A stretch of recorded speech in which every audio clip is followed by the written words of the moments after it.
Well, how's the new kid? It's been long nights. All he does is eat and poop and eat and poop, and he's got teeth, so breastfeeding's a nightmare. And oh my gosh. Yeah, it's been rough, but we're making it. Oh man, well, it's so good to see y'all's happy faces. Congrats on the new kid. I'm just so happy for you guys. Thank you. This is awesome. But I do have a couple questions for you guys. Kind of personal, but I've just been wondering. Go for it. I know that you guys, when y'all first got married, y'all didn't really want kids for a while, right? Yeah, no, we didn't even want kids when we had Dobby. I just missed a couple pills and wham, there he was. Oh my gosh, that's crazy. Yeah, and it's 99% effective if you take it every single day, but I missed a couple days, and so it was no longer 99%, and here we are. Oh man. Wait, so you're on the pills. You use like oral contraceptives? Yeah. Well, I'm actually engaged and I'm like trying to like work through the different forms of birth control. Oral contraceptives is like one of the ones I've really been considering. I know that it's like pretty effective in preventing pregnancy as long as you take it correctly, but what about like preventing STDs? No luck there, Lauren. You gotta just practice safe sex, use condoms, that kind of thing, because Gotcha.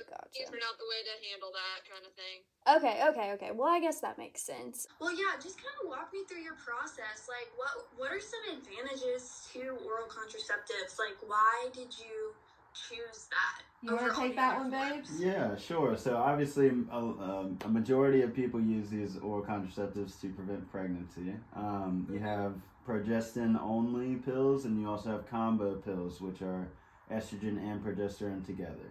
And so, a couple different reasons that people would use this would be for like really bad menstrual cramps and endometriosis, and then obviously to control postmenopausal symptoms, things like that.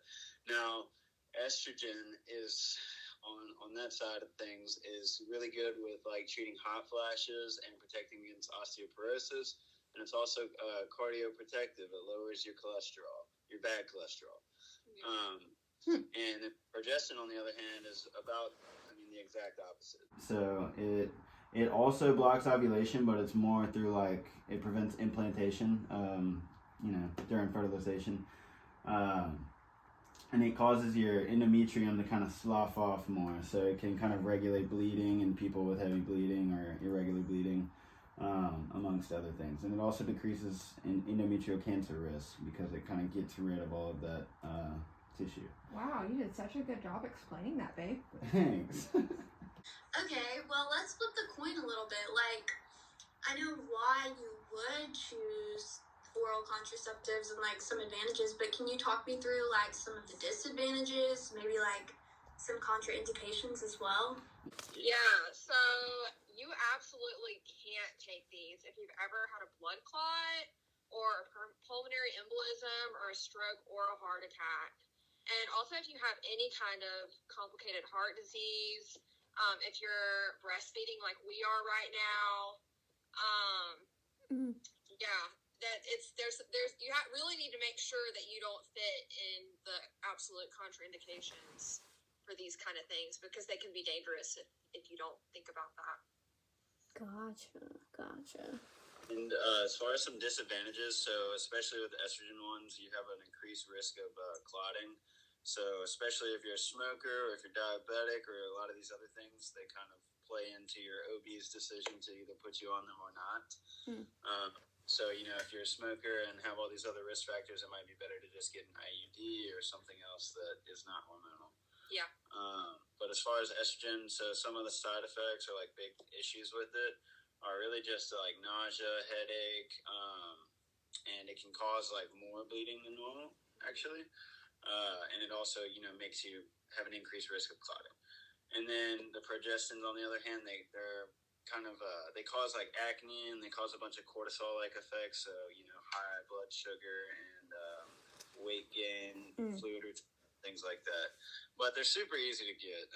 You can't really get them over the counter yet, but if you go talk to your OB, they should have a pretty good way to figure out which one's best for you. Yeah, they're like super easy to use. They come in little pill packets, and you just open one every day, and they're very small, easy to swallow. The only thing is, aren't you Catholic, Lauren? Yes, yeah, I am.